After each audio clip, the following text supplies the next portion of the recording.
How you doing? It's Sandesh here. I'm going to be reading from pushsquare.com, and I already completely don't agree with this. Um, Before getting to it, if you could please like, comment, subscribe, and if you could follow me in the links on my YouTube bio, I would appreciate it.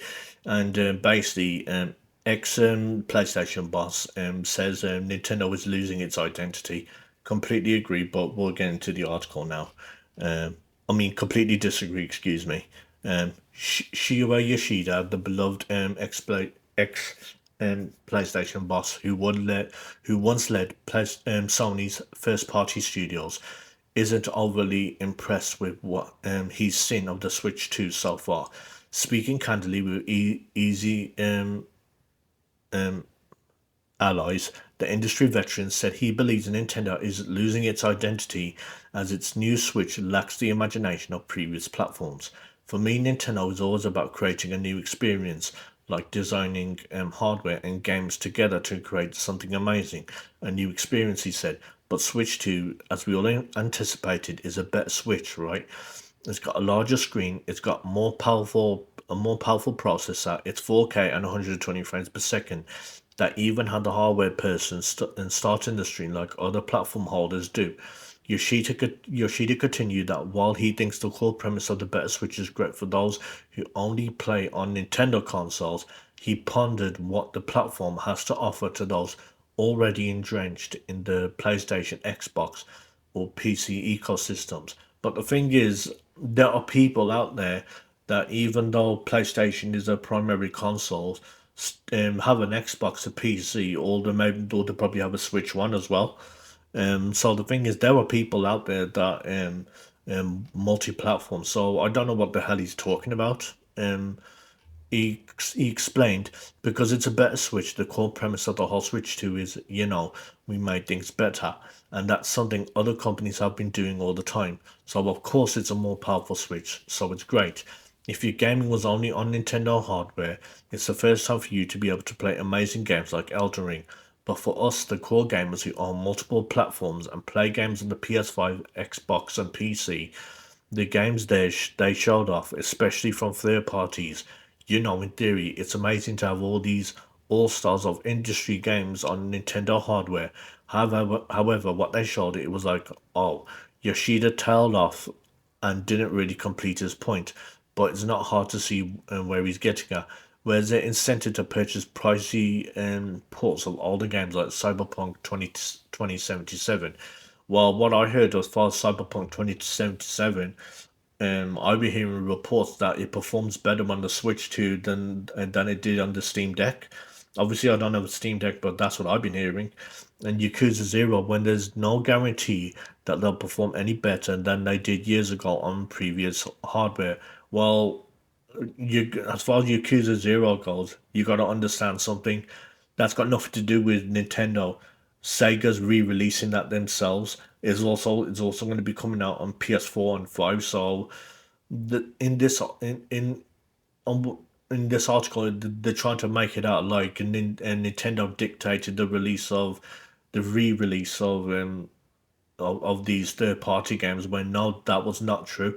The third-party publishers wanted to re-release these games because of how successful the original Switch was. Anyway, with the rise of PC handhelds like Steam Deck, even the potential aspect is not as novel as it once was. Although the Switch 2 does look like a fantastic piece of kit. Um, I'm gonna um, I'm gonna say this.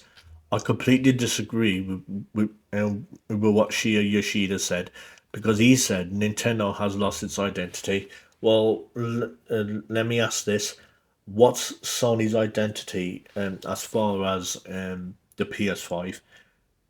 What is the PS5's identity? Because the thing is, I tell you this now, none of the games, as far as I'm concerned, even on the PS5 Pro, has even hit the ceiling of what those consoles are capable of. And was there any really need for the PS5 Pro to actually exist?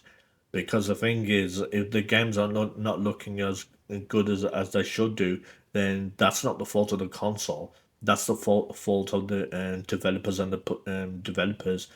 That's the fault on them, and that's a fault on them. It's their fault. It's not the fault on the console. So I don't know what the hell he's saying that Nintendo had lost their identity.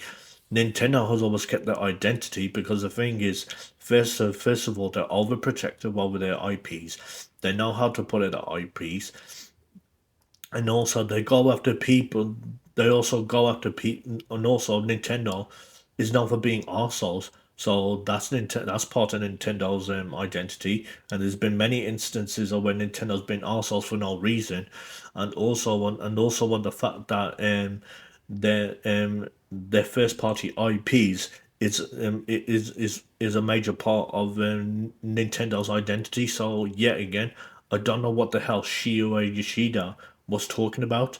Sony is the one that's lost its identity because the identity of PlayStation during the PS4 is not the identity of the PS5. What Sony did have been did when Jim Ryan was around, they were chasing a trend, and trends don't last. Trends are short term, and the thing is, since trends are short term, them chasing the live service model was not going to work because since games have gotten more expensive, they're gonna take years to develop for, and by that time the trend for live service games is going to end up faltering anyway, and that's obviously happened. So yet again, I don't know what the hell Yoshida's basing all this on.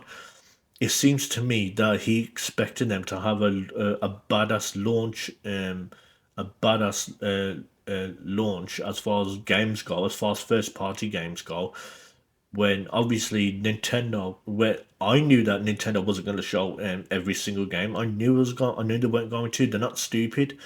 Nintendo has been doing this. Nintendo has been doing this for decades. They've been doing this longer than PlayStation have. They know what they're doing, and I'm not going to defend and I'm not going to defend Nintendo the Switch 2 game prices. I'm not going to defend that at all. If anything, I think it's really shitty.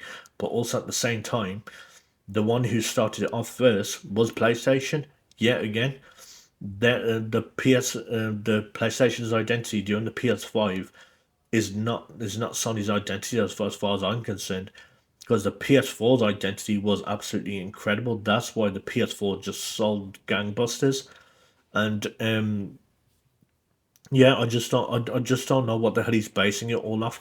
I didn't expect to see a brand new Mario game on the Switch to Direct, and I definitely didn't expect to see a brand new Zelda game on the Switch to Direct. So he just really seems so confused, and also what the fact is, people, I guarantee you there are people who have a Switch One who also have a PC, Xbox, and a PS5. So really, what is he? I don't understand what's he basing this all on. I mean, there are people out there that multi-platform. Obviously, the Switch Two is gonna sell, so it's just seriously confusing on what he was saying. Anyway, and that's it. Thanks for watching this video.